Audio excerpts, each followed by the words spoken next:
back to the epilogue of the Yakuza Saga. Last time, Gotenks and Gohan were able to defeat Doragon's Chimera form as they combined their own strength against his, and the Light Key was apparently too much for the Dark Key that he absorbed upon his resurrection from the Dragon Balls.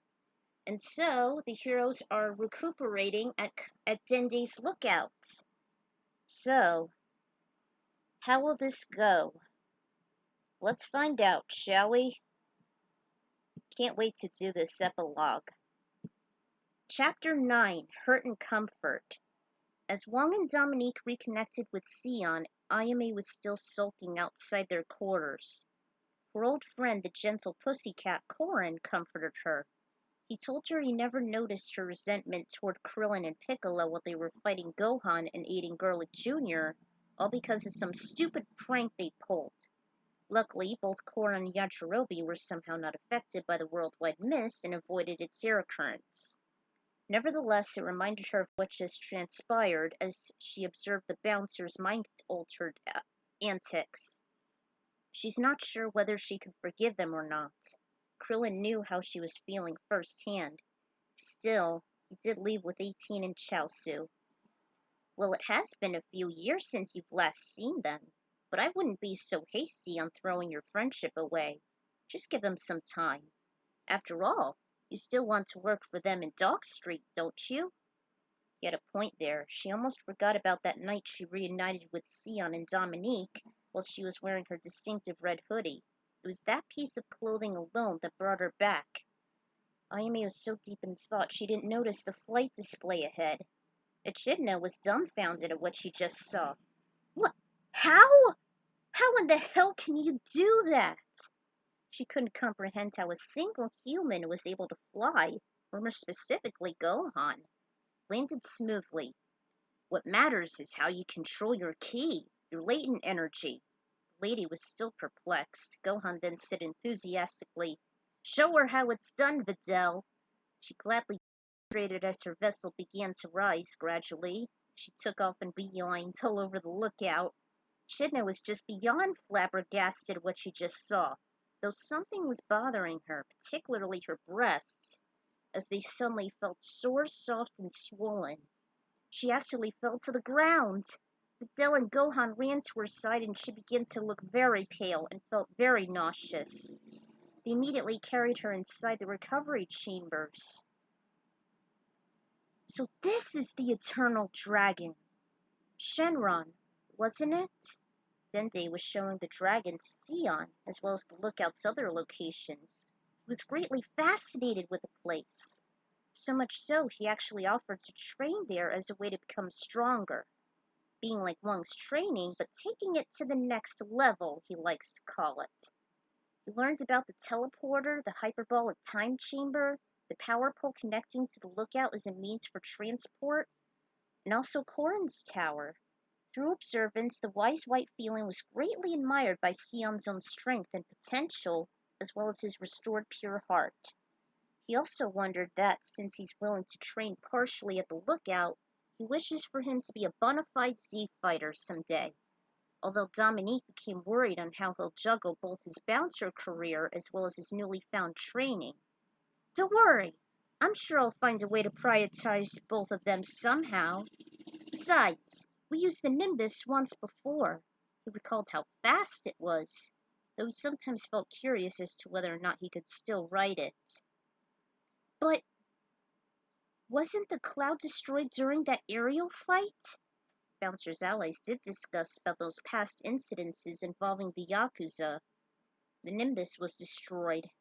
They were undoubtedly surprised as each of the trio couldn't recall anything lethal. Unlike Ayame, they didn't feel too bad considering they were all being manipulated by electrotransmitters. Unlike Ayame. Much to their relief, Korin assured he actually does possess several Nimbus stored together as a single large Nimbus. He showed them a massive fluffy cloud located at the outskirts of his tower. He said that after Goku's original Nimbus was destroyed by Tambourine decades ago, Korin summoned the enormous Nimbus to his tower and allowed Goku to choose a new one from his stock.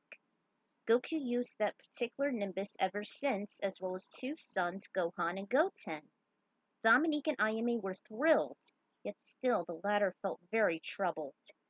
He soon queried on how Dorgan was resurrected by the Dragon Balls, since he recalled Ayame making a wish a few years ago, which erased all memories of his regime. Korin rubbed his chin and thought, I'm guessing that this Yakuza member must have been fascinated with Dorgan by doing his research in a way. No problem, since there's no longer a chance for him to return ever again. The balls can resurrect a person once, regardless of cause. Vault? Vault? Vault! Trunks ran in and ecstatically mentioned he wanted to bring him to Echidna upon her request. Doesn't know where he is. He should be in the recovery chambers. The eccentric boy ran as fast as he could. He didn't seem fazed at all from whatever happened, nor the harm he did to Echidna and Ayame. Deep inside, she eventually went to him with Dende, who recently inspected what was wrong. Vol let out a groan, though he was glad to see her alive, still attacked. With a large grin, she sat on the side of the cot. Volt, I am expecting. I am a father? She noted in affirmation. Yay! Trunks was so excited he leapt while he overheard the news. Soon was Goten as he ran to him at the adjacent chamber. He couldn't be any more enthusiastic for the soon-to-be couple as they gave each other a passionate kiss of congratulations. I can't believe Volt's going to be a dad. Sorry. I can't believe Volt's going to be a dad. This is definitely gonna hurt. Well, for Echidna, anyway. Heh. Wonder how they'll manage their careers. He also decided to lay off fighting for a while. He said the trio agreed to go on personal leave as they had some catching up to do, especially with him as well as Sion, Bolt, and Dominique. Leanne, however, was a difficult case. She seemed to be a little more scorned over those catastrophes. Throughout the rest of the night, she wasn't beside Ko, but rather discussing the entire situation with the head of Lucas. Uh-oh. I was wondering how you're going to manage yours. Goten and Ko looked up at the authoritative figure, as stern as ever, when she towered over them. Their throats were tight, their hearts raced as they felt intimidated. They were going to be punished severely over all the chaos. Ko seemed more subtle, expecting probation or determination. So, what'll happen now? You will be relieved of your current assignments, and your position at Lucas, of course. She slowly walked off. Both men felt like dogs with tails between their legs. Goten became feverish with deep shame and remorse. Leanne actually paused. Is what I like to say. For now, though, you will still be able to be employed within our ranks. Ko! It's okay? The Yakuza incident wasn't entirely your fault since it didn't occur under your own will. They hired you as a mole before you were captured and brainwashed by Mikado. Yet I was still able to bring you back and keep myself alive thanks to some honorable friends. She appreciated the help from Echidna, Ayame, the Dragon team, even though most of them seemed rather out of the ordinary. We're always happy to help you, ma'am. Cute little devil. Isn't he? I just contacted Lucas. My ride should be arriving soon. They heard a high whirring noise belonging to a distant aircraft similar to all those other fighter jets. With a salute, she said, "See ya!" Goten immediately jumped off the bed and raised his voice over the threshold. But hey, wait! What about that date you're going on? Maybe next time, little guy. Look after him for now. He watched gloomily as her takeoff shifted gears and ascended away. Ayame? Dende walked up and needed to speak to her. During the exposition, she became numb. Wang, Sion, and Dominique heard murmurs of grief and sadness. No, no, Sion noticed something was wrong. He made out her cries. What do you mean? They're gone? My family's gone?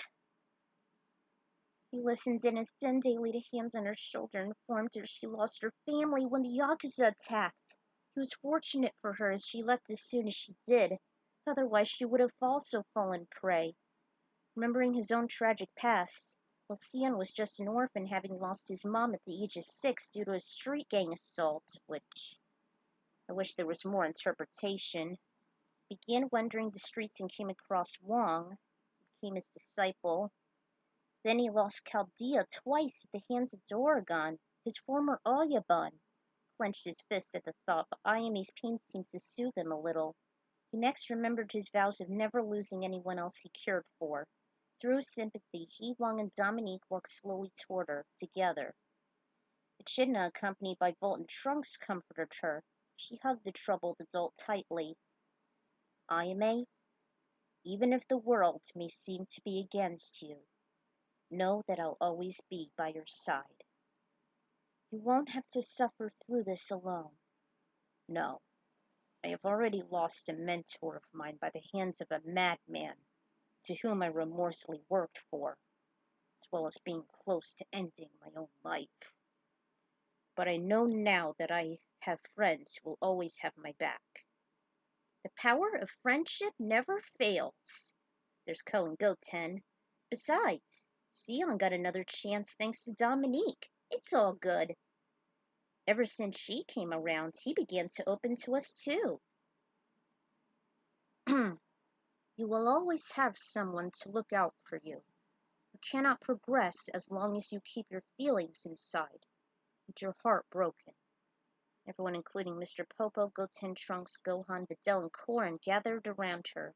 Ayame's best friend assured her that they can be her new family, only if she wishes to let them. Thank you. She was then wrapped into Sion's arms. The others followed suit with some forms of physical affection, such as kisses, hugs, handshakes, and pats. Everyone reiterated they'll always be there for her, no matter what, since most of them being through their own tragedies. Eventually, her heart began to warm and mend little by little through her friends' never-ending support.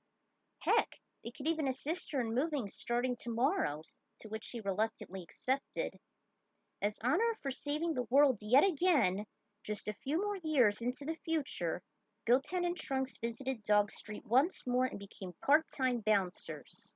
And Ayame actually happened to live in the same place Sion used to be. Her new job was a lot more promising than any one she ever had before, although Bola hadn't been born yet and Trunks just started his occupation as president of Capsule Corp. Sion still trained himself at Dende's lookout, mostly at the hyperbolic time chamber, which he admired the most, while still alternating his usual schedule and fate. Also, he and Dominique eventually got to be wetters, as well as starting to know the rules of intimacy. For reproduction still remains to be seen. Volt and Echidna became proud parents while still managing the bar to this very day. They soon had a child named Pence. It was actually thanks to Trunks' robust that inspired them to have a kid. He had spiky blondes, auburn eyes, shared Echidna's stern personality and Volt's valor. Despite the muscular physique, he was also wearing a headband and a matching Dog Street jersey. Ko and Leanne finally dated after years of waiting, even though Lucas and being a bouncer became a constant struggle for Ko. His partner never forgot on her promise. And, believe it or not, Sion and Dominique are actually wetters. It wasn't too awkward considering their friends Krillin and 18 are also betrothed to each other. I wasn't sure, but now I feel conflicted because I'm not really sure if Sion should either have Dominique or Ayame, because Ayame is more relatable to him. So, maybe I'll do an alternate chapter? I don't know. Anyway, their portraits stood proudly upon the mantel of a fireplace in Ayame's flat. Sion, Volt, Ko, Leanne, Dominique, Wong, Ayame, Goten, Gohan, Trunks, Krillin, 18, and Pence beamed as they made some poses on the stairwell outside a building. Edge was ready to behold the bouncers of the future. Who knows what misadventures the new and improved family can possibly bring? I always wanted Sion to surpass his own skills, eventually become something more than he was portrayed to be. That's why he's a trainee Z fighter. And why the hell not? He seems to have a Shoryuken move of his own, the fiery tornado uppercut, as well as learn the Kamehameha wave and master his ki sense. I never cared for Dragon Ball Super, so I can't be sure how to move it forward.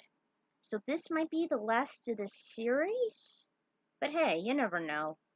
So yeah, that pretty much does it for part 4 of the Bouncer Tetralogy. Again, I always liked the game so much, and is primarily why I developed this small series of fics, so that I can share my appreciation for it with some of you. I absolutely want the game to have a second shot, whether it be a remake, or have a potential sequel, or perhaps something as small as an anime. I always wanted the game to move forward for over 19 years. If they had some partial references in Kingdom Hearts, then maybe there's a chance. Seriously, Squeenix, please make this happen. I implore you. Please give the bouncer the positivity, not animosity, it truly deserves. This is the Ecron writer signing off. And that does it for the Bouncer Tetralogy, people. So yes, this is it, guys. For now, anyway. So, wow, it was quite a fun ride, guys. I desperately want the Bouncer to have a sequel or a remake. There better be a petition for this. So, this is the Ecron writer signing out. It's been fun. Farewell, you guys. Let me just change this real quick. But yeah, Squeenix, you should definitely get off your Kingdom Hearts high horse. And man, what a good ending this is. Originally, I was gonna have the Light by Disturbed, as well as Show 'em What You're Made Of by the Backstreet Boys, but yeah, due to copyrights, I don't want to take that chance. So, until we meet again, guys.